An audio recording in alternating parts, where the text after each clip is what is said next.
And we're live. Welcome those who are managing to jump in right there on the Twitter live feed or the YouTube live feed.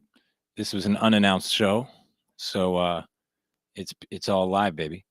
This is the Not a Podcast show, and I am not a podcast host. My name is Sean Ongley. You can find me at seanongley.com. I do nothing but free content. You can go to the Value for Value page through the About section and show me some love for the freeness of my content. Anything that you value out of it, just figure it out for you. And you can also just follow me there on the, you probably already do follow me on Twitter if you're watching this, but make sure that you subscribe to me on YouTube. And let's keep this thing going. I'm enjoying the Not a Podcast show. It's because it's a live stream. I would like to do a podcast eventually. I have some ideas and plans for one. It's going to take a minute. But I think it's good. So it's not a podcast because it doesn't go to an RSS feed. That's my little 101 on podcasting at this moment. Today's guest is Ross Farrier, and I appreciate his jumping in, improvising here with me. He's an artist. I knew him back in Portland, and we can kind of connect. He lives in Arizona now. Different lifestyle. Things have changed. I've changed. He's changed. I thought it'd be fun to just talk about those changes and explore life. So here, without, yeah, I'm not going to use that cliche. Here he is, Ross Farrier. Hey, Ross, how are you? Hi, Sean. I'm good. So here I am in Arizona. I'm in my studio and just making some paintings. Is the light okay?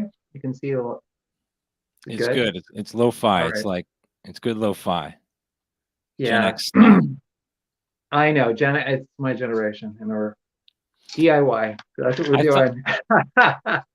I thought I would introduce where I met you because it helps connect. Yeah. I think it's a good context. Yeah. Let's do that. It connects to, and then we can figure out how to connect to the present and all that.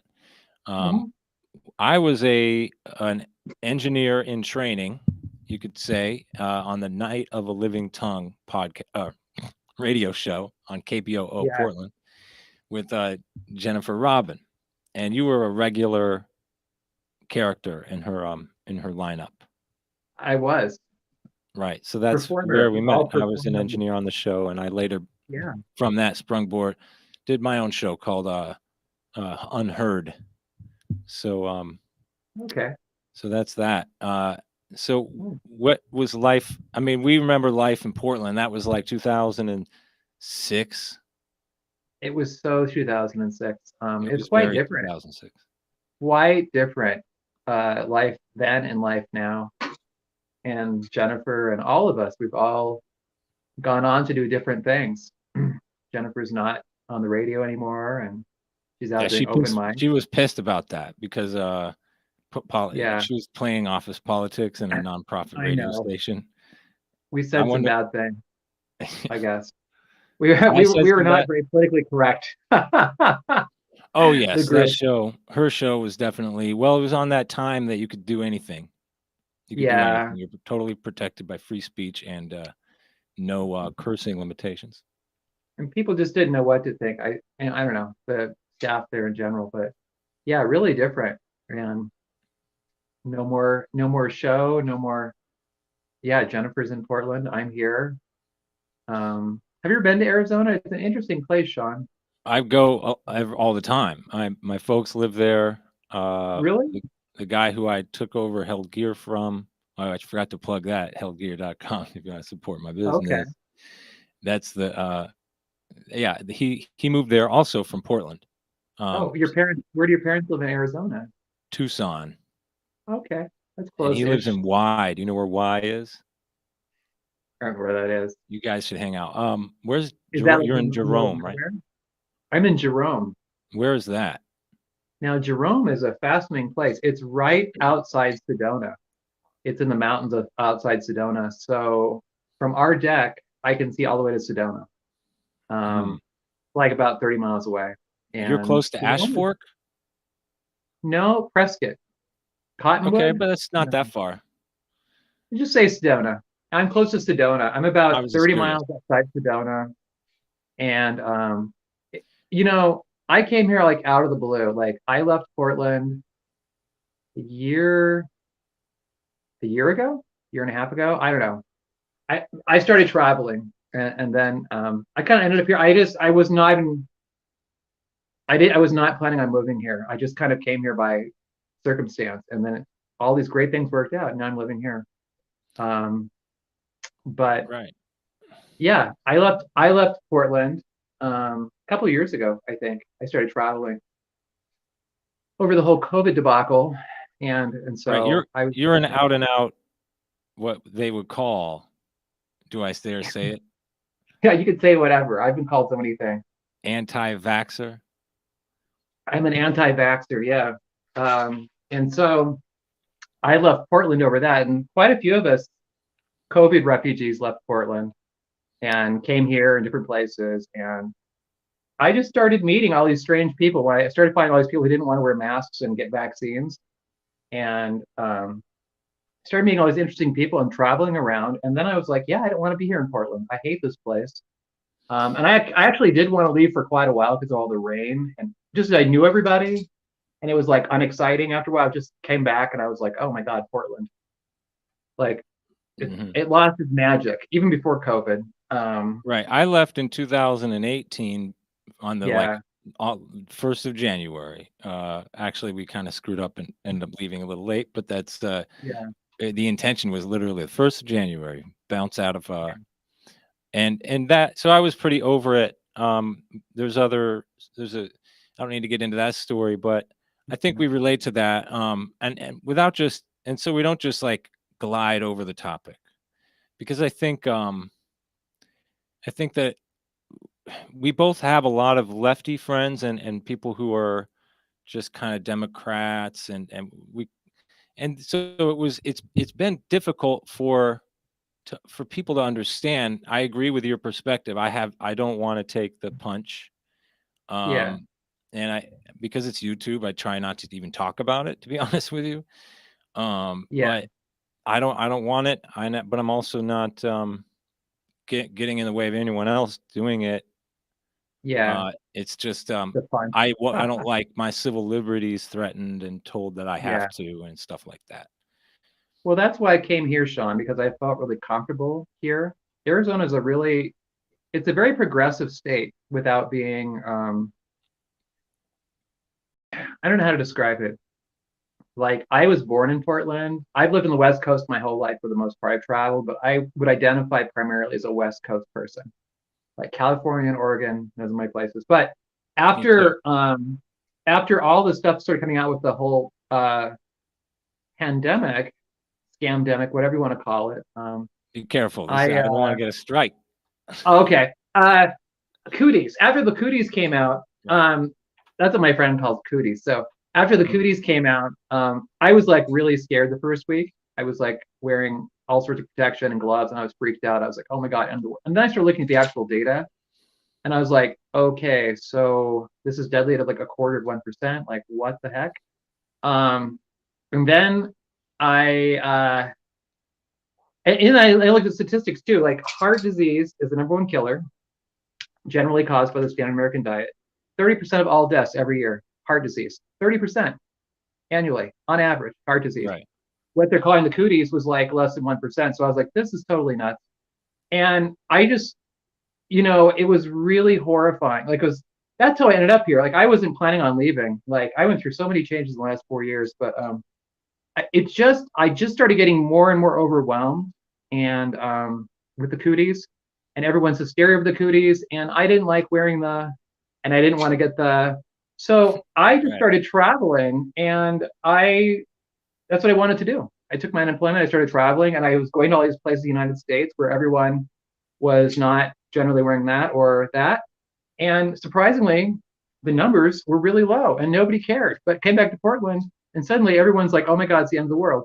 So, and then I went through all these Which experiences of like hating people and freaking out. Now I just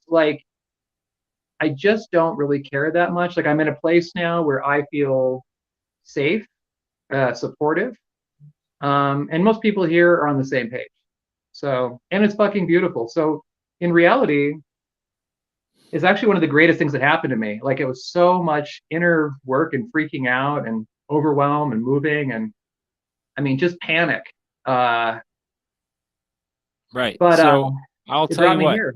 Yeah, those of us who did, a lot of us did a lot of different things in as a yeah. result of the pandemic period.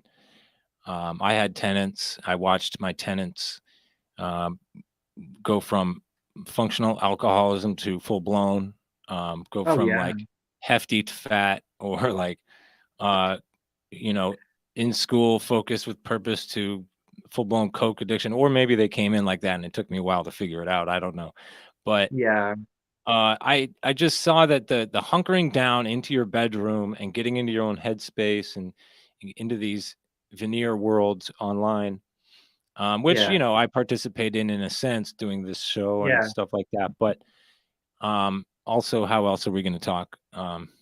So so it's those of us who chose to change our lives and become better. One thing I took on very seriously was yoga, and that's changed me for the better. I didn't become a full blown. I think my heaviest cannabis use ever over this period. I feel like now I'm working that down. And yeah. sobriety is something I wanted to talk about because I believe you're sober now. That's what you're saying. No, I'm not actually. Or were you at I've one chosen time? not to be. I've chosen not to be. Okay. Well, Um, and I thought, uh, I don't think I thought, I'm go a ahead. middle path kind of guy, so I'm not Yeah, advocating for anything. But you are. Can I just run down your? Are you vegan?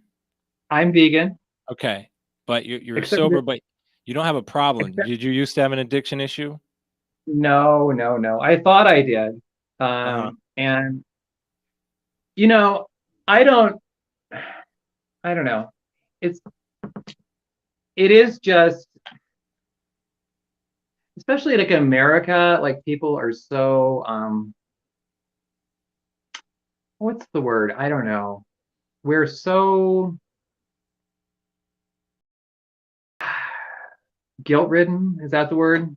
People are so guilt ridden and always like, as a Buddhist, I mean, the whole practice is really about learning to trust yourself and see clearly and letting go of thinking. So people go, okay, I'm an alcoholic, blah, blah. And I started going to meetings and I was like, I'm an alcoholic. This is my life. And I started having those thoughts and I realized everyone around me essentially is having the same thoughts. Like, are they really? Who knows? Whatever that might mean for them.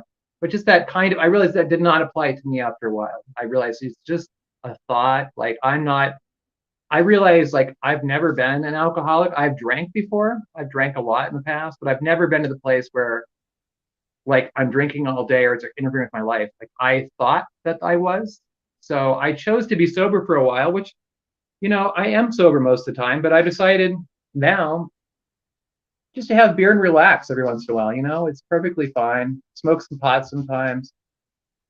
Just to not have identity is actually a lot more relaxing. Yeah. And Okay. No, I dig so, that. so that's just where I'm at these days. That's good. So, I mean, So maybe this is just my thought here, yeah. that you were it was good to go clean so you could clear your head and like Oh clear yeah, something yeah, out. And then, but also you might have been blaming other inner inner issues, other like ego issues, emotional issues, um, on drinking, or being high or whatever. And rather yeah. than it, It started me thinking about it differently because I started going to meetings and meeting people. And it's just a whole different weird world where you become that person. You're like, oh my God, my problem, I'm an addict. Everyone's like, you're an addict, you're an addict. Everyone's like, I'm an addict. So everyone's in that group thing. But in reality, I'm not really sure that that's true for most people. That's just, I look at it from a Buddhist perspective, and as a Buddhist and through meditation, Buddhist meditation, is really, it's learning to see things as they are, learning to see it's all created by the mind. It's all thinking, you know, good and bad. And we get lost in these ideas like good and bad, I'm this, I'm that. But when you really investigate clearly, you're like, what's driving this? It's like the thought, I need help. I'm out of control. So that's like a very common thing, I think, in America. Like people are like, I'm out of control. I need help. Somebody fix me. Help me. I can't do it on my own. And it's very related to Christianity too. You like go to AA and everyone's like, like I tried everything. I couldn't do anything. God saved my life. Maybe he did. The nice thing about AA is like you can say anything you want there, which is cool. It's like a stand-up comedy kind of thing. It's like everyone's quite funny because they're just talking about life. But I realized it wasn't my world. I was going actually, I realized because I was bored. I was bored. And I started thinking I was an addict because I was bored. I was like, I want friends. And when you go to AA, like everyone's suddenly your friend. You have all these friends. Everyone's like, hey, call me, let's hang out, and not drink. Cool. And I think it is good to have periods of sobriety to clear your head, to not. Yeah, those drink, days, those periods for me are one day at Yeah. max. The last time I really had a good stretch of sobriety was at the Vipassana. Did you ever do the 10 days, the 10-day I haven't Vipassana done the retreats? Goenka thing. No. Okay. But you did. You did that up in Oregon or where? I did Where'd that you in do? Oregon. I've thought about doing it elsewhere too. Yeah. But anyway, What did you you? know, Oh, go ahead. in that environment, I could be sober. It was not difficult. But when you get back into the city, there's pressure Yeah. around you. There's people. It's fun. You want to go dancing. There's this like, and then lately I've been smoking, so I've been really testing my vices. How Yeah. I've been testing to see how much of an addict am I? Like, because am I an addict? Like needing? See, just the words, addict, Yeah, sober, clean. It's These are just all like words that people use, and then all the associations come up of like I'm an like I'm an addict. I'm a dirty person. I'm out of control. It's just like it's like those kinds of thoughts, and people are like, and then people start thinking I'm out of control. Like I remember when my dad died, and that was when like was that? 4 years ago, and um, I remember like being in the house. I remember being in the house and in my dad's house, which became my house temporarily, and I remember being stuck in the thought pattern of for months and meditating all the time and reading about Buddhism. It was like my whole thing, but I couldn't seem to get it. But realizing more now that it all comes from the mind, it's really clear after years of practicing. But I was really stuck in the thought of, I can't take this. I can't take this. It's too much. So of course, everything was too much because my brain and my mind and my heart were just in all this pain continuously. And I was like, I can't take it. I can't. That's just where I was. And then I was like, I feel stopped that. going to AA at that point. I'm Huh? saying I feel that sometimes, and it's like I know Yeah. that it's just an intense passing feeling, but it can feel like if there's a lot of pressures in your life, things you're worried about, yeah, you got to actually handle those things. But then Yeah. the It's anxiety good to, can go away. well, the anxiety, when we really pay attention to it, we realize what it really is. And it just takes practice again and again. What is anxiety? Anxiety is usually, there's a tension in the body somewhere. Like for me, it's around the heart. It's around the heart and the left shoulder blade. I feel this clenching. The ego, anxiety, it's all the same thing. Just these intense emotions coming through. I can feel it in my body. It's this clenching, the clenching in the jaw. And I know that when I'm paying attention with mindfulness, I can see that it is a transitory thing that the Buddha talked about. Everything's transitory. There's really, every feeling is just like this. It's like passing. But of course, the human condition is when we don't have mindfulness and awareness, we get lost and identify with the feeling or stuck in the stories about the feeling. It just goes on and on and on and on. And so like when my dad died and was in the house, it must have been like 6 months of my mind just on this nonstop track of, I can't take it. I can't take it. I'm so overwhelmed. And of course, it's how I felt, So it's learning to recognize that and seeing that we create there's actually nothing. What's happening is like you're just sitting there, right? But the mind, untrained, is like coming up with a million things that are what this pain means. What does it mean? But in reality, it's just a passing sensation. If we really just pay attention to it with awareness, you realize it's over in probably like five or 10 seconds, But Right. we don't. So we get caught up in that. But And it so I can keep resurface practicing too. with that. Huh? It can cycles as a way of cycling. It's just those. yeah, the more you meditate, the more you practice, the more layers you uncover. It's like you're taking off. One of the Buddhist teachers, Pema Chodron, talks about it as uncovering, the layers of the heart. It's just like so many sometimes with all this thinking and years of resisting and all that psychic energy. There's so much there for a lot of people. And people who, of course, are going to start to meditate and practice are people who are profoundly, they've had a lot of suffering. Most people have suffering, but they're not aware of the suffering. They're like in their heads all the time. They're like not even aware they have the body. Like I was, for many years I was like that. I didn't realize I had a body. When I was in my 20s, I was so in my head. And if somebody would have told me like, hey, you're not your thoughts, I would have been like, are you crazy? It doesn't make any sense. I'm starting to understand it more and more over years of practice, but like I really can see more and more that like we're all creating the whole drama in our thoughts, believing our thoughts, just being led around like a Pavlov's dog by our thoughts, which are just habit energy. Just we have those thoughts, we have those thoughts again and again. So it's learning to recognize them, and it's So wonderful. I've been Yeah, yeah, it's fun and programming challenging. ourselves. I got a little bit like Difficult. nerdy about the Matrix, and I Yeah, realized there's something about the Matrix that people I don't hear talk about what I think it's about, because you get really hung up on the simulation concept, that there's yeah. this massive in future world where machines have fully automated us and use us and whatnot, uh, uh, for our processing power, energy, everything. Yeah. Well, I think it's fun, but I think using the simulation theory as a metaphor to get you to think, stretch your mind out a little bit about things is good. It's effective. But to me, it's really saying is, because one of the first books at the beginning, Neo is like just starting to see the pattern, see the gateway in, and he opens this book about simulacra, and Yeah. yeah, and so this guy named Wire, who worked for Intel, was interested in like through media a while back, and he was always trying to get me to understand the concept of simulacra, because it was important to him that if I was going to do media and he was going to participate in it, I wasn't just producing more simulacra, and which Yeah. is essentially like imitations of reality. And it's like it gets creepy when you start getting into it, because it's like you are building your own simulacra of a world every day. We program ourselves and we create self-limiting beliefs, and we create images Yeah. of ourselves and ideas of ourselves, and that becomes our matrix. That becomes our little pod, and that's how they feed off of our energy, they being whoever the power structure. Well, Um, it's like the story of Plato's cave, you know, same right, thing. Like all these people they're in Plato's cave and they're so engrossed by the shadows in the wall.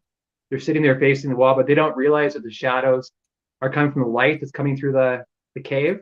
right. And people are moving, and that's what's making this stuff happen on the walls. They're just like, oh my God, it's so real. Or like when you see a movie and you go, oh my God, it's so real, but you forget it's just basically like, light on a blank canvas, just moving images. That's all it is.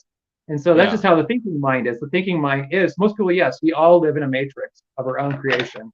The separate self, the mind, essentially, we're all hallucinating for the most part, most of the time. I mean, because most people are not living in reality. They're living in the secondhand experience, the opinions, the beliefs, the judgments about what's happening, but Yeah, not the it's actual experience. the world is there's a belief system. I'm not positive if it's Vedic or if it's actually I want to say it's Vedic, but it's like the universe is being destroyed and created constantly. And we have oh, you're drinking a beer, so it's funny. I'm Uh I, having a beer, I was yeah. I specifically decided to take a day off from drinking. I thought it was a good time. Okay. But yeah, no, it's funny. I'm Anyway, having a nice cold IPA. It's nice. I Yeah. bet it is. It looks nice and cold. Yeah, so it's like that the illusion of something that is actually not being destroyed, the illusion of something that's permanent.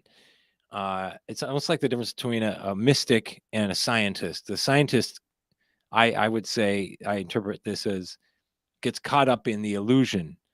They get, and that becomes the whole of reality, and then you can sort of lose grip on the deeper spiritual aspects of life and just get kind of caught up in the fascination. You get just kind of like you get really into the motion of it, you're just Yeah. mesmerized. And Well, to people, really get beyond all of it is to let even all that go. And I think some scientists are yeah, mystical too, and they let it go, and then they come back and their numbers still work, which yeah. is another fascinating thing because everything is permanent, but also illusionary, changing constantly. Um, Yeah, if you really pay attention with awareness, we see that everything is nothing but change. Feelings, perceptions, sensations. It's always changing. And yeah, some scientists are, I wouldn't say mystical. To me, like when I talk about mindfulness, it's really a way of there's like nothing mystical about it. Awareness, like it's really learning to see things as they are. It's actually like the opposite. It's like so concrete. And I think a lot of scientists get really up into what happens with a lot of science, as we saw with the cooties variation, and the way people use that word. Um, they get really caught up in the thinking mind, and in the ideas about this thing.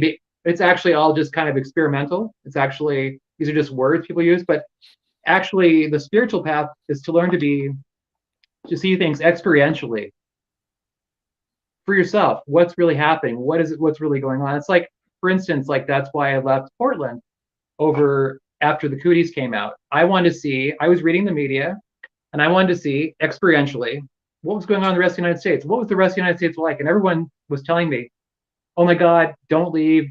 And I'd be leaving, and they'd be like, "Are you okay? We're so worried about you." And I said, "I'm perfectly fine." And I went out and saw the rest of the United States outside of Portland, and areas you used to like to go to, like liberal enclaves like Seattle and Portland and Los Angeles. I started seeing quote unquote real America again. And I realized that my experience looking at the numbers, experientially, there was no emergency situation. It was just normal. It was like fine. It was like do whatever you want. Um, so I also let me add, I experientially, drove across the country too. Sorry to interrupt. I like to add when I I did can. it like three times. What did you find out? You drove across country 3 times? Three times, yeah, Yeah, it was in the middle. It was like holiday season 2020, I think yeah, is um yeah, that's when it was. And it was interesting because it was a time when the states were fully expressing their policies. So you yeah, could drive through one state that had like no mask mandate, nothing, and then yeah. drive right into another state that was like businesses were shut down, closing, everything looked like a ghost town, and if people were freaked out if you wanted to refill your water bottle at the gas station. Like It's like it the difference between Arizona and California. There's a perfect example right there. Like as soon as you get into California, the vibe totally changes. But Arizona, totally yeah, different. and It's it like really surprised kind of like me. live and let live here. Yeah, that used to be California. Yeah, that's what it really changed my perspective because I really thought for a long time, I thought I'm a liberal. I'm a Californian. I'm an Oregonian. I really thought those were my values. And then many of us, when all the stuff with the cooties went down, we started seeing things really differently and having a lot of awakenings and traveling. And really, it's like I did a 360. Like my entire world was like 360. But I used to believe all that stuff. I used to believe in all. I used to read the CNN, the Atlantic, and the New Yorker, and all this stuff. And I thought, hey, this is true. But then I started seeing experientially with my own eyes and experiences what was going on in the world. And you know, and then I would try to go back and tell people, and they're like, no, it's not happening. So I realized that's their reality. That's fine. And I came here because it There's feels simulacra because it it's a is all based simulacra. on media that they've And ingested. yeah, and And then I I used to got just repeat NPR lines or whatever I heard if a topic came out. I'd I be like, did the same blah blah thing blah too. blah. And I would hear things. I mean, I lived in an ultra liberal house, you know, uh, like NPR was on all the time. It's like the Islamic call to prayer. It's like always going from a certain housemate's bedroom. And I remember once literally walking into the house. I'm not even kidding. The kind of egregious falsehood. I couldn't. Now I believe it, but it was hard to notice at first. But I noticed it. I literally walked in one day, and NPR, they're saying people think that Joe Biden is not a very good speaker, that he's senile and not very mentally competent. Well, what are they talking about? He's the most erudite, eloquent speaker we ever had, blah, blah, blah, and all this stuff. And I was just like, okay, anybody with common sense can just take one listen to what they're calling Joe Biden and see for themselves experientially, this is actually not the reality. It's not true. And I started seeing that again and again and again. And it was really harrowing. Like I ended up going from living in a 55 plus community with my own house, which is my dad's house. And then it became my house for a while. And then traveling, going through all this stuff, and then ending up living in my car in the desert. I started camping out a lot outside Sedona. And I was so happy. I was so drawn to this area. And now I'm living in this cool house. I wasn't even, my roommate actually was really into he was really into that. And I told him, I said, I'm not going to ever get that. And he said, okay, fine. So I ended up I basically intention. And I don't know about manifesting if it's true or not, but maybe it is to a degree. Because I asked before my dad passed away, I just said to the universe, I said, I'd be so happy if I had $10,000 in my own house. And then suddenly I got $10,000 in my own house. Like I was not planning on having a house. I got to have a house in a 55 plus community with a bunch of retirees and HOAs. Probably the most miserable I've been in my entire life.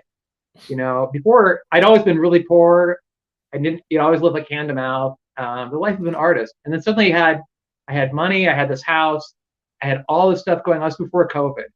And it's really been a harrowing 4 years of just a lot of meditating, a lot of just, oh my God, what is happening? The world, a lot of change. But ultimately, it's probably been the best thing that's ever happened. It really has helped me grow up and wake up, not just to the media, but just to life in general, to really appreciating life, to really not worrying as much about stuff. It's like I wanted to live in the desert for a long time. I didn't know where I was going to live. And I came here, and then I was living out in the desert in my car, and I was happy during the winter. And then I met my roommate, who I'm living with now, and I just said, hey, he's an artist up here, and Jerome's a strange place. I came here out of the blue one day. And then I just ended up, I just kind of put it to the universe and said, I'd really like a place to live where I could just work on my art and be alone and not have to worry about rent. I don't know what that was, but then suddenly that's where I'm living. I'm living here with this person who's also a painter in this cool house up in Jerome with this incredible view. I love Jerome. It's a really strange place. Here's the view is incredible out here. Here's the view. Wow. I don't know if you can see it very well on the phone. That's Sedona over there. It's like this whole valley.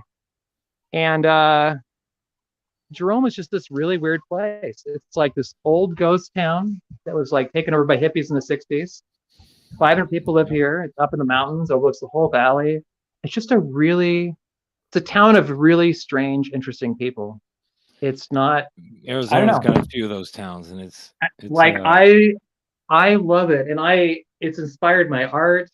Just the energy here with this line, the line between Sedona and Jerome is really powerful. I'm not a new ager, I'm not a crystal clutcher, but the energy here is really interesting. It's this interesting mixture of 30 miles of spiritual seekers and new agers and cowboys and ranchers and regular people all coming together.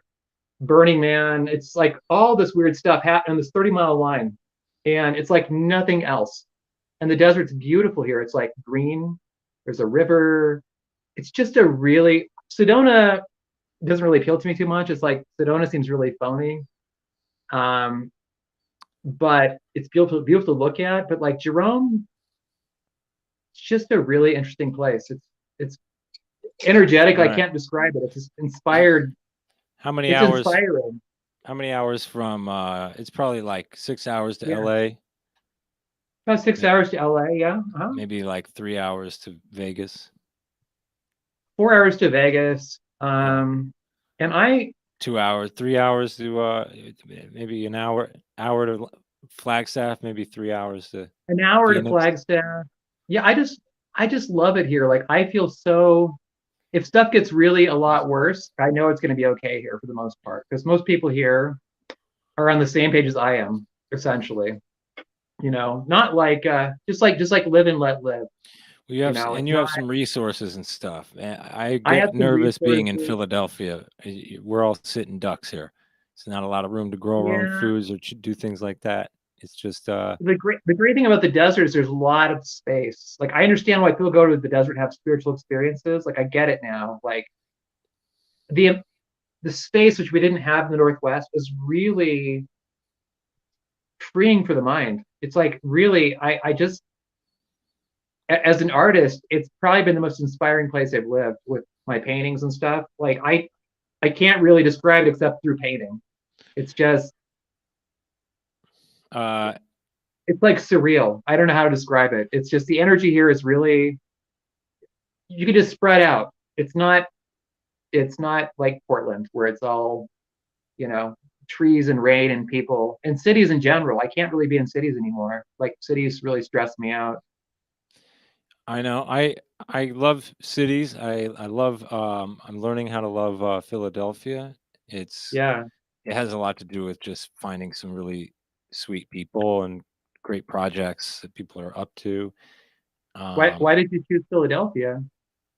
well, it was a relationship matter. Yeah.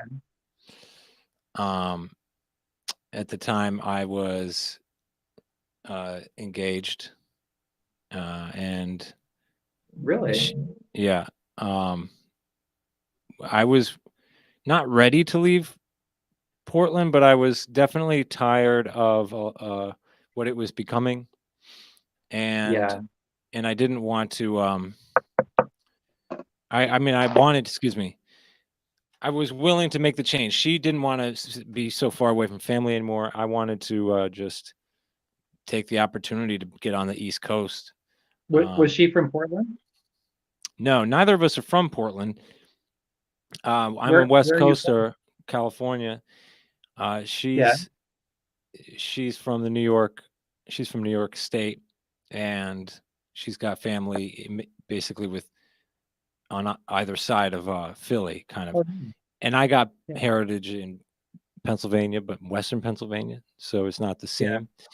I actually have a lot of ancestry that goes way back, Maryland, Pennsylvania, and Michigan. So there's a lot that family here actually that I'm connecting with out on the East Coast. So it's working Yeah. out for me in that sense. I bought my house, and I could not have afforded that in Portland. Yeah.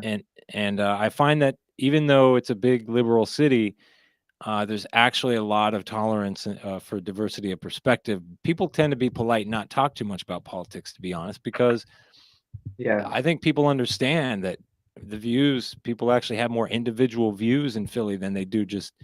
You can go to neighborhoods that'll just remind you of Portland or Austin or whatever, Seattle, Yeah. and it'll be like, I, oh I yeah, noticed okay, that when I noticed that when I was traveling, like, when I went to the liberal enclaves of any city, the downtown area essentially. Yeah, they're all kind of, I call Trader Joe's world. Um, sure, it's my world, you start seeing a lot of Priuses and Trader Joe's and cafes, the kind of world that I pretty much lived only in Port, my whole life. more of a New Seasons world, but only Portland will More, get that joke, more of a New Seasons world, yeah. right? Whole Foods, Right. Trader Joe's. Early Whole It's Foods. it's that kind of a vibe, and I realized, if you were like, it doesn't matter. Like, if you could be in Austin, you could be in Portland, you could be in Yeah, Little Rock, Arkansas. It's like the cast members are interchangeable.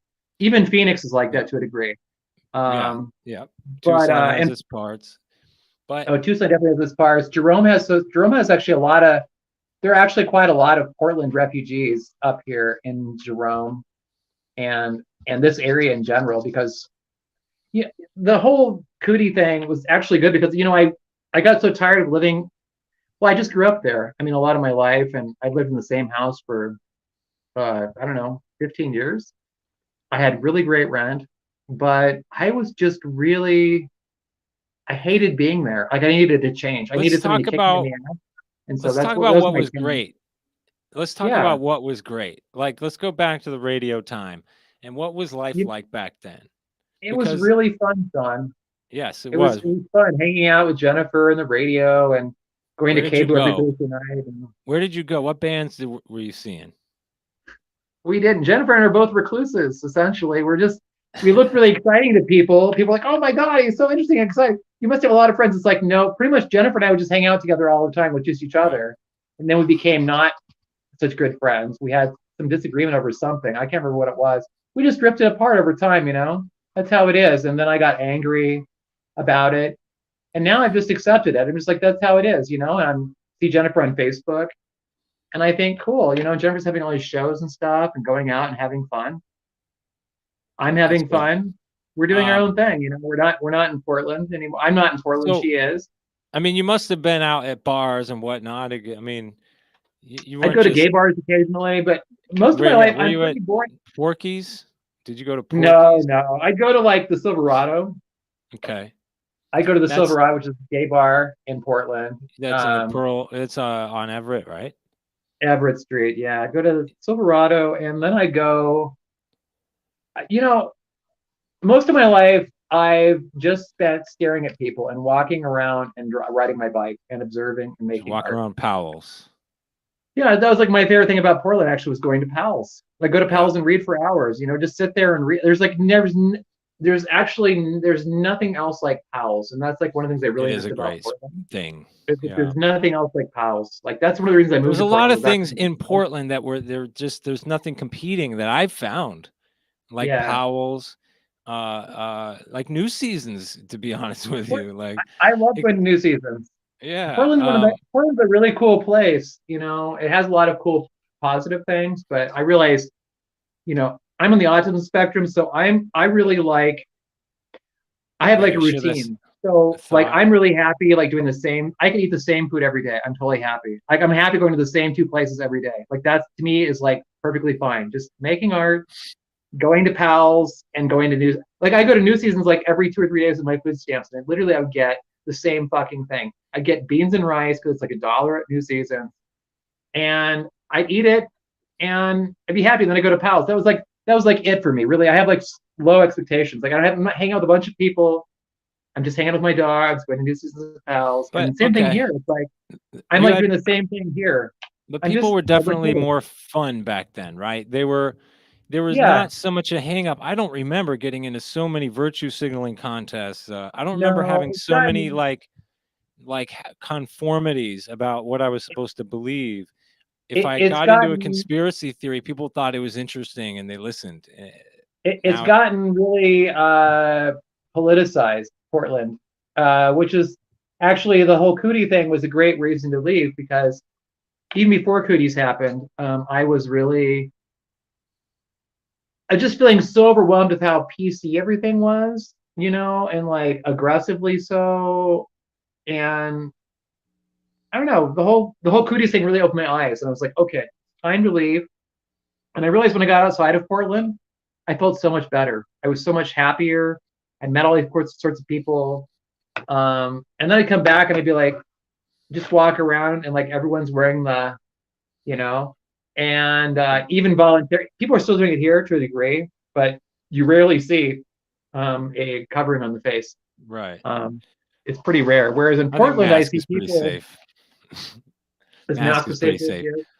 Okay. Pandemic is not very safe. No. In But Portland, though, I see people that are still like on Facebook, and they're still talking about like just like no big deal. Like, oh yeah, we had to submit our vaccine passport to go to this restaurant. They're still wearing masks, like just to be nice. You know, if you go to Flagstaff, it's like that. Flagstaff's a lot like Portland. You're met political climate, same thing. It's like there's no mandate, but people are still a lot of people younger don't people are still realize wearing. how much that What's that? connects to like well-to-do, the Yeah, moneyed liberals. It's a very moneyed liberal kind of thing, which is a power dynamic, yeah. and I think a lot of folks that are not moneyed get caught up in it because I it's just weird that you don't. I don't know. I make the connection because I'm concerned. I am concerned with things like privilege. I don't like that term so much. Yeah, I think it's often over applied, but I am white concerned with privilege. power. Power is my biggest concern, and if Yeah, it's power is the thing, it's the problem. It's power is forcing people to take medical procedures. Power is persuading people that they don't need to get sunlight. Power. It's like power the is whole thing is, you shouldn't believe your own lying eyes. Power is yeah. so I much mean, like more than just money. It's more than just politics. It's so and I think the only way to fight it is to decentralize and I actually was even though like it's weird that you can actually still target a locality and get people yeah, to behave and conform in a certain way. That yeah, surprised me. I didn't believe that that would be so possible, but the COVID stuff really should demonstrated that you people can be conformed in local ways despite this same information being spread along the internet everywhere and stuff like that. yeah. So, um, And people are more than happy to conform. I don't know if you're aware of this. I read this and found this out. I've been doing so much research. Now I can't like. I have like Telegram and I have all these groups and I actually can't read most of them because it's just like too much information. Telegram, I had to get off it. I just Yeah, it's like oh overwhelming. my god, I can't see a million videos. Ah, it's too much. And it's But the I figured worst it out. way to receive the media to me, which is just It's scrolling like on a so phone. much. But I have all these Telegram groups, and I started going to these events and meeting other like-minded people, which was really helpful. Because before, when this whole thing came out, I was like really overwhelmed. I was like, I'm the only one who thinks this way, and everyone's like, acting like everything's normal. And I was like, this is fucking crazy. I mean, I like literally lost it. I mean, I freaked the fuck out. I mean, I made a big move. I mean, I moved out of Portland. I left all the stuff there. I went into the unknown, which is the practice, and Did you go I broke? didn't know what was going to happen. I didn't have a lot of. I didn't want to spend money on rent. Mhm. I paid off a lot of debt with the money from that I got. Like, and I just want to get out of there. I wanted to live simply, and I've actually, if it wasn't for the cooties, I wouldn't be here. Like, it's actually the best thing that happened to me because it's actually what I needed to do and where I needed to be.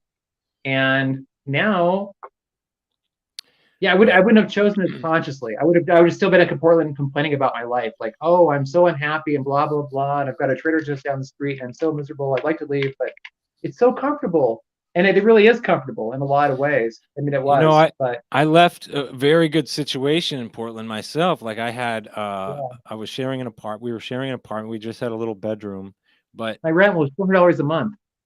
yeah. Yeah, we were 400.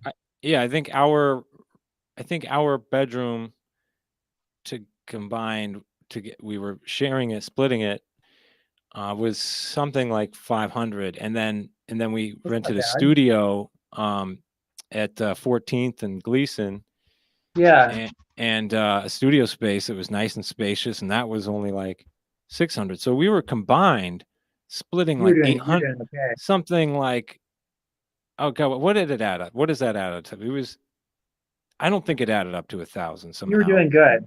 You Yeah, were we doing had a fine. very comfortable situation, great situation, well positioned. And by the way, the apartment was on Northwest 23rd and Thurman, like Hmm. like 24th and Thurman. Great Nice spot. area. Yeah, yeah. Um, everything was comfortable. We didn't need to leave. We had a very good situation, but What there made were you want to some leave? challenges. There was a fire that shut down my studio for like 3 months or something. It really kind of goofed up my plans. Um, Yeah, but but that's a different story.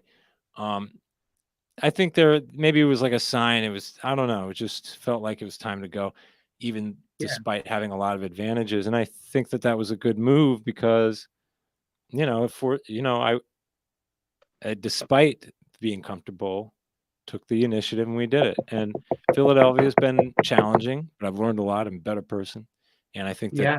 I don't know if I'm going through a midlife crisis coming up on 40 here, but I have been purposely getting younger and You've been finding that like I'm perfect. hanging out with all these 20 somethings Yeah, because I'm getting to know the scene here and I'm all yeah, excited. These young DJs are great. These it's just a lot of these kids are excited. And it reminds me so much of that energy of Portland in 2005. It's a yeah, totally different context. it's a different world, and I don't even agree with a lot of their I don't agree with a lot of their thinking, but we just don't talk politics or that kind of stuff. And Yeah, we all live the same way. We go to the same dance clubs. Doesn't matter what my opinion on this or that is. yeah, Go to the same venues and we do the same things. Eat the same foods. It's like that's cool, we're living Sean. the same lives. So let's just not talk about our opinions Yeah, on shit, and everything will be good.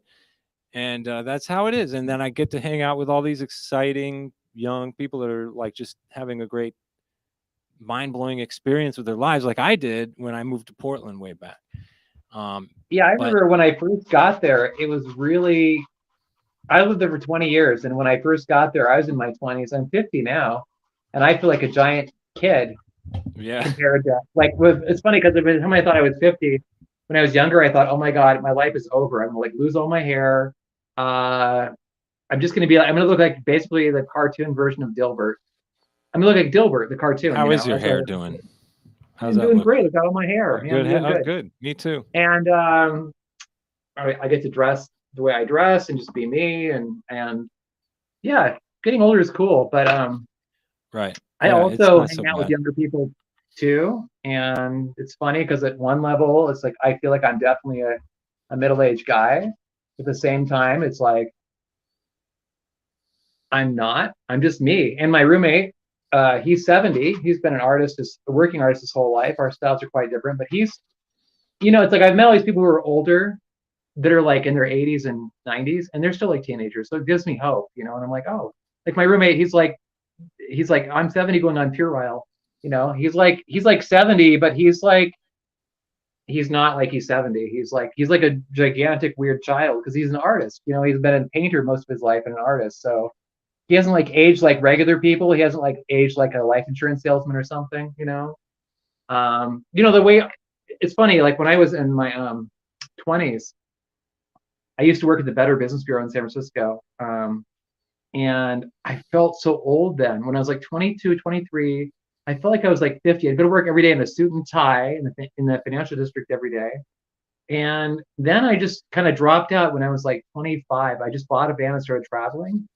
And I guess I've been a dropout ever since then. And I've just gotten younger over the years. And that's fine. But I remember how old I was. I felt really old when I was 21. And when I was a small child, I felt like I was super old. I'd carry a briefcase and wear like suits all the You're time and like Benjamin speak But over you're people their age. is it Benjamin Button? I'm Benjamin Button, yeah. So I've aged. I started aging reverse. I still feel like really old, but I definitely don't feel, like how Jennifer feels too. Like Jennifer's older, like I am. We both don't. We're both we we both don't really. We're not really like people our age, or like Ken, who I lived with for a long time. I mean, Ken's like almost 60, and Ken's Ken. He's not like a regular 50-year-old or 60-year-old guy. The main thing Um, is to be emotionally secure, to be emotionally yeah, matured.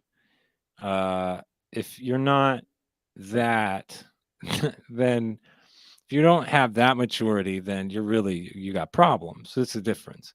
yeah, that's true. Um, and I think that that's important to me to be like, I don't want to take on the image because that grosses me out. I see people like, you think like you get into that matrix, the age matrix. So Yeah, I'm 30, I can't ride a bicycle anymore. I'm 30, I can't go dancing anymore. I can't. yeah. And then you become a slob. You just identify with nothing but eating and movies or whatever. And Well, it's that's like that's what? how a lot of people are in their lives. Especially, I noticed in the 9 to 5 world. Like when I used to work regular jobs, like 9 to 5, like when I was in my 20s a lot, and 30s, I would feel really old when I come home from work. Like even though I wasn't doing anything, I was sitting at a desk. I had to put on a tie and go there every day. I mean, I chose to put on a tie and go there every day. But like it really ages you and exhausts you. And people are like, oh, my retirement, yay! Like ready to be retired. I'm like 60 now. It's like, but they've spent their whole life doing that, like being somebody they didn't really want to be. I've always tried to be myself. And when I was like that, I realized that was really it was really aging and really exhausting. It was like and then pointless too. So I decided to follow myself.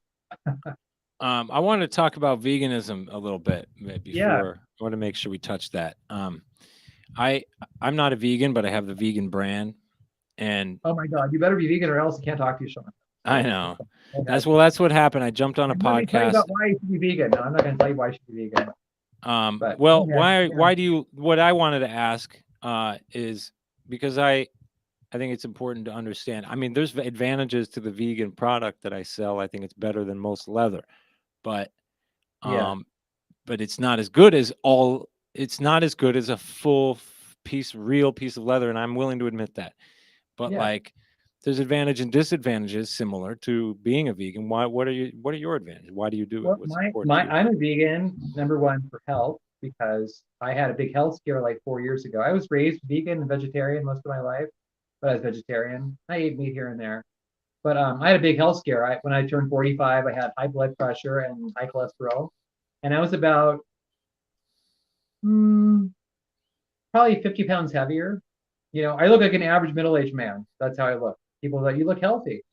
And You did. because I was chubby. I was chubby. I had man boobs. I had a stomach. I had high cholesterol. I look like many middle-aged Did you American men. gain weight after I met you? Because I might not remember I you. did, yeah.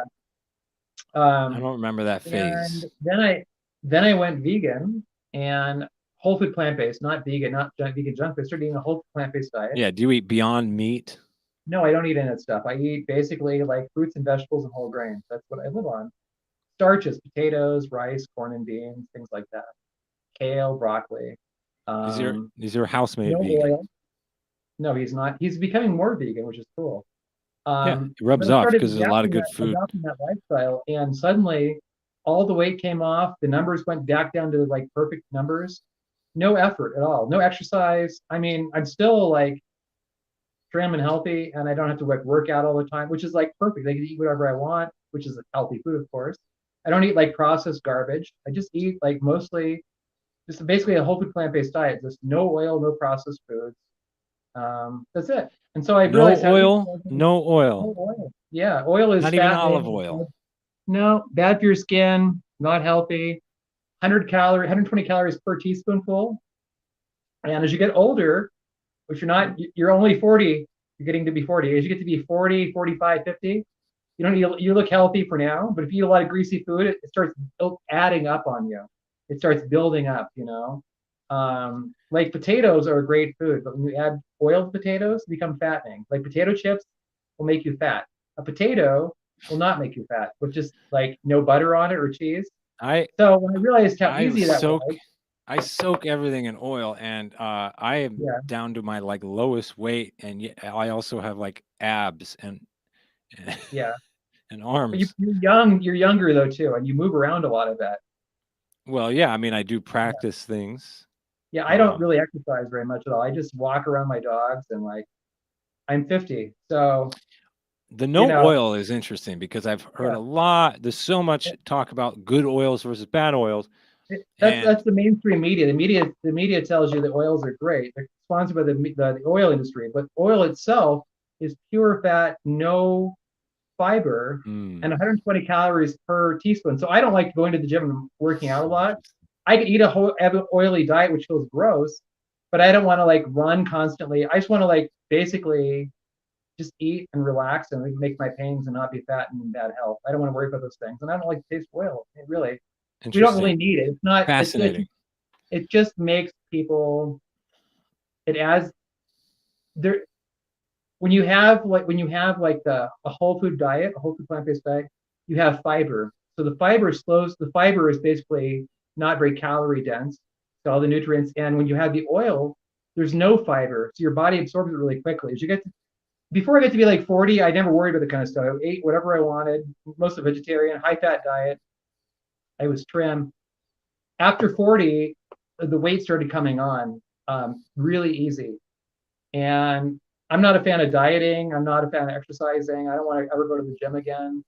Um, I just started eating a whole food plant-based diet and reading about that, learning about it, and that's what I eat now. I So think that I mean feel everybody's great. not. There's no diet for every single person. Do you agree with that? Like everybody can eat differently. I don't agree with that, but a lot of people Okay. believe that. Yeah, Well, Yeah. I feel that I've been sensitive to what my body wants to eat, what Yeah. it wants to consume, and it knows when I'm eating too much meat. It knows when I'm not eating enough. How Maybe old are you, you could how old are you maybe you now? could change your diet and therefore get accustomed to a different thing and Okay. recalibrate. But it's going to change the message depending on How, how much what I'm how eating. old are you, how old are you now? I'm about to be 40. Oh my God. Well, you look great. Thank you. You look So, great. thank you. Uh, the oil is working. I put it in Yeah. my hair. I put it on my face. There you go. Um, it's Well, like if it works for you, try it. Do it. I yeah. Shout out to I Alchemist. can't argue with people about diet She makes my and the oils health anymore. for the I body. can't. Yeah. Yeah. Well, okay. I mean, I'm I've just already been curious down why it that works for route. you, and that's all I need to know, and that's all anybody Yeah. else needs to know, so they can make their own decisions. I'm not Yeah. interested in becoming an advocate for meat eating, not meat eating, any of that. No. I am an I've already been advocate through. for humane treatment of all beings, and I know that you can say that you can't kill a being like humanely and all that. I get all that. I'm I know we've Buddhist, but vegans been down the road so many times. It's not even worth discussing. yeah, It's a pointless there's so many discussion. more interesting things to discuss about veganism than I'd whether rather or just not you make should art. do it or I'd rather just and make paintings. so when I So did that podcast, it just really got hung up on it was because everybody's a maximalist about their thing. Vegans definitely well, I become know. maximalist. Big veganism will save the world. Bitcoin will save the world. Liberty or like libertarianism will save the world. People, Yeah. socialism will save the world. Do you have Everybody Bitcoin? chooses their thing that they believe will save the world, and then Yeah, they shove everything around that I aside, know. and they don't actually solve the problem. So what I Well, would like to do is take pieces of everything. It works for me.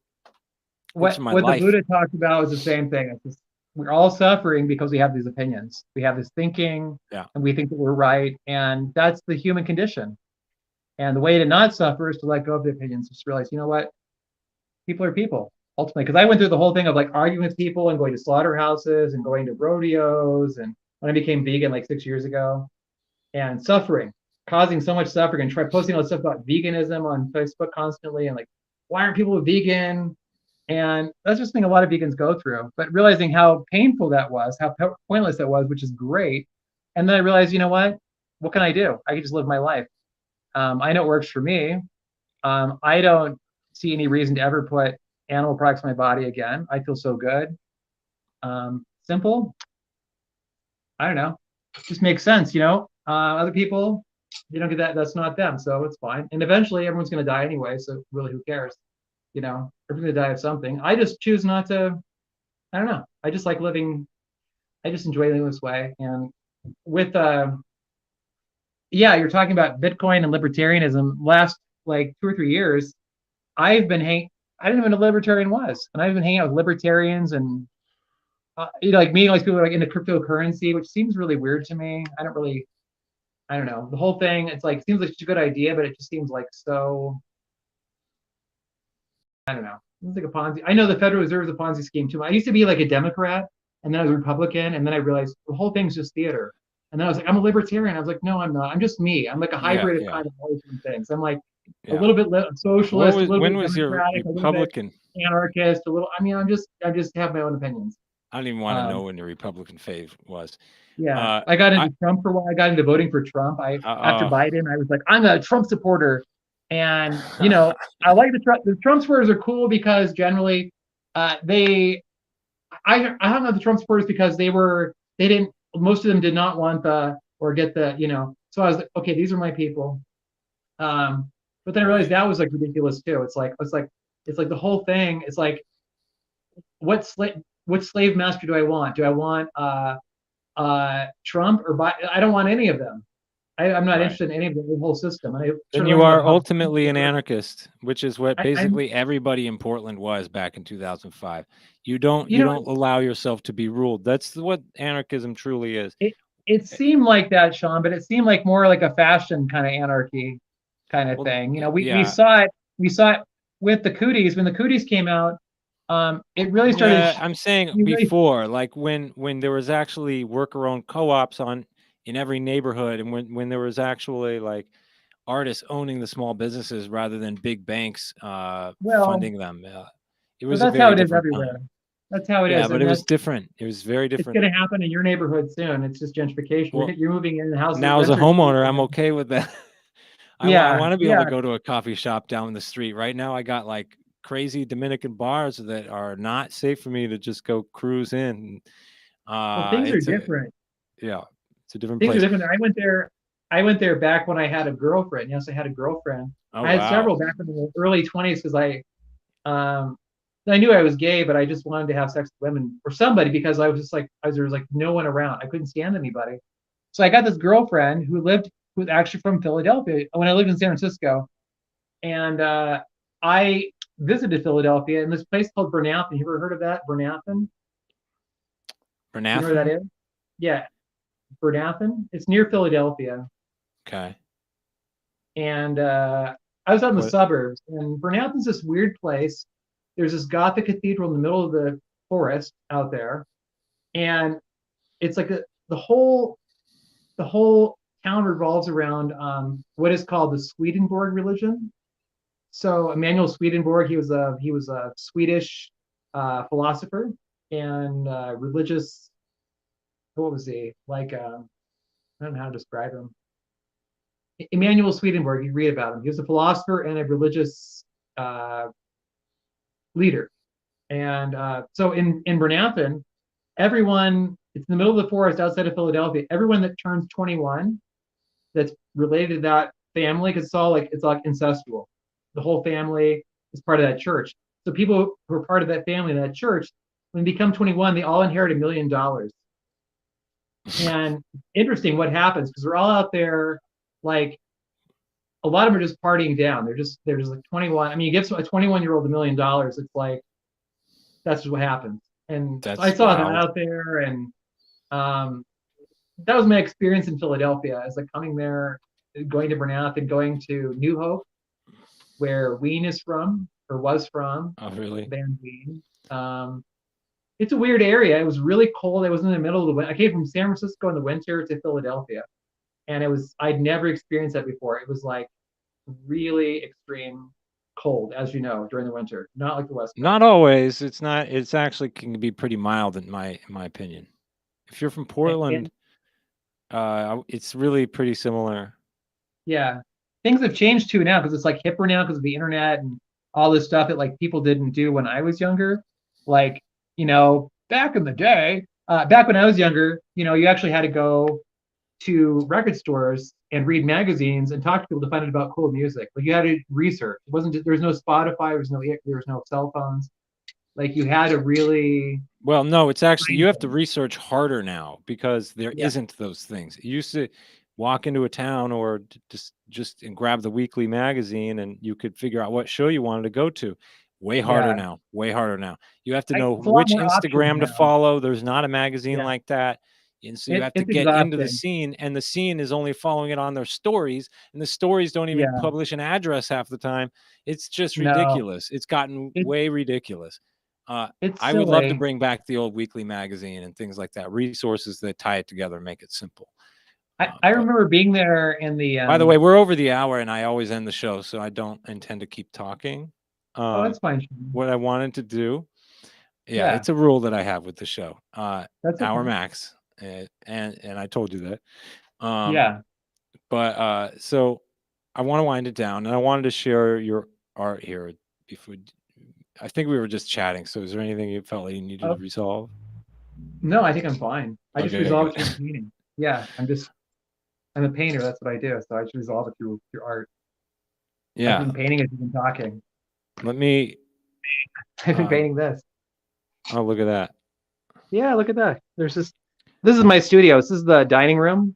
And Hmm. then I paint in here. And then this is the house. I have all my art out here. It's hard to see on the phone, all the stuff, but that's pretty much where I live. Where's the other guy's art and stuff? It's over here. So our art's very different. My art's very like surrealist, abstract, figurative stuff. And then Robin's more traditional. Robin does stuff like this. Can you see that? No. So more like with oils and stuff like that. Can you see that? Maybe not. Right. Okay. I think so. I don't know. I got caught up in trying to share my Oh, it's screen. okay. So So yeah, I'm really abstract. Robin's really uh all right. realistic. Robin's Woo! he's All been right. making Look, work wait. here for a long time. I'm looking So at your Instagram right now. yeah, Um, that's where it do, is. do you see it? Do you see your Instagram? I haven't looked at it today. I mean, No. Are as you of looking now. at the screen right now? Do you see?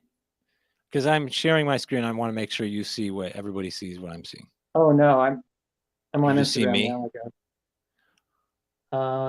What, No, you see me talking? I just see Instagram. I don't see you talking on Instagram. I Oh, see good. you So you see talking. your page. Yes. We're looking at your Instagram Yeah. page. Okay, good. Oh, I see Yeah. that now. Yeah, that's where it is. Okay. People All right. people can see the art there. Yeah. Right. So I'm just scrolling this at the end of the show so I can share it. Oh, great. Thanks. It seems like so I don't know if is there anything you care to say or point No, about any of these? it's just I'm loving them. I'm liking this new direction, and I look forward to having more shows. Um, that's pretty much what I do all day. I just paint.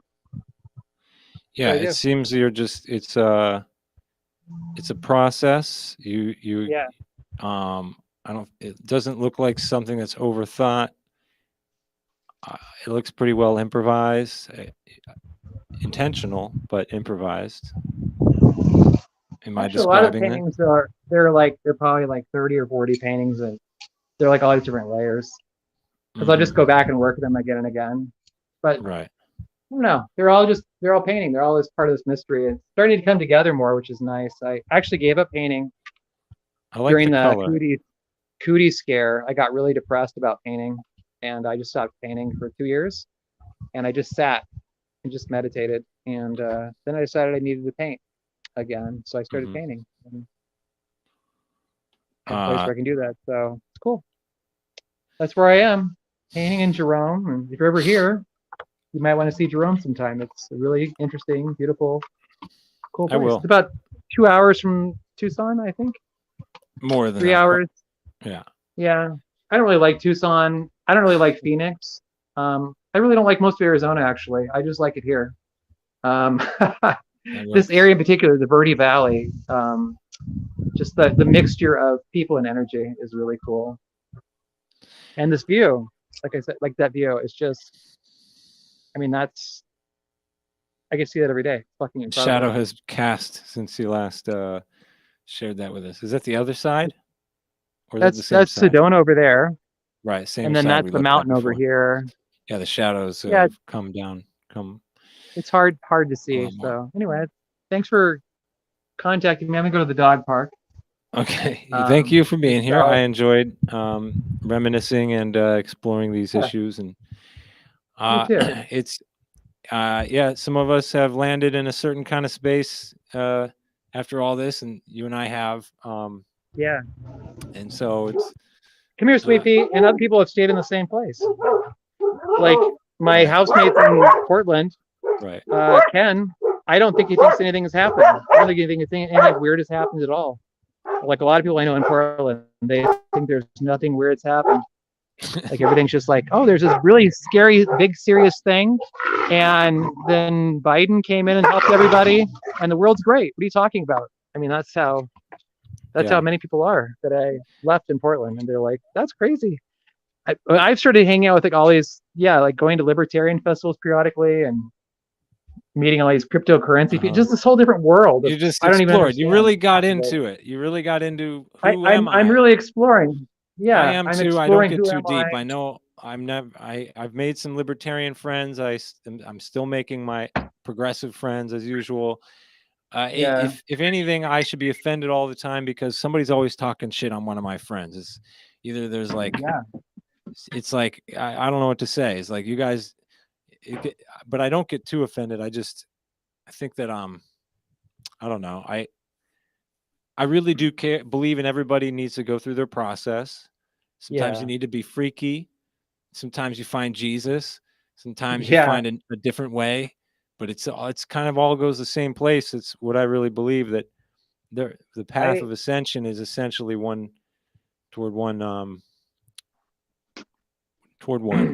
and It's getting so you getting out of the can't. unknown, getting into the unknown, you know. And so yeah, so this earth is a great place to experiment, and that's what's wonderful Yeah. about being alive here. And I encourage everybody to be more willing to get along, and because I don't see either of us attacking anyone for wearing a mask or something like that, No. or you being vegan, me not being vegan. Yeah. You might still buy one of my belts. I hope you do. If it's leather, I won't. If it's leather, I won't wear it. It's vegan, buddy. I got a vegan brand.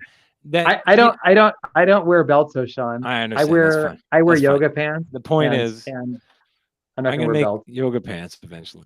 Okay.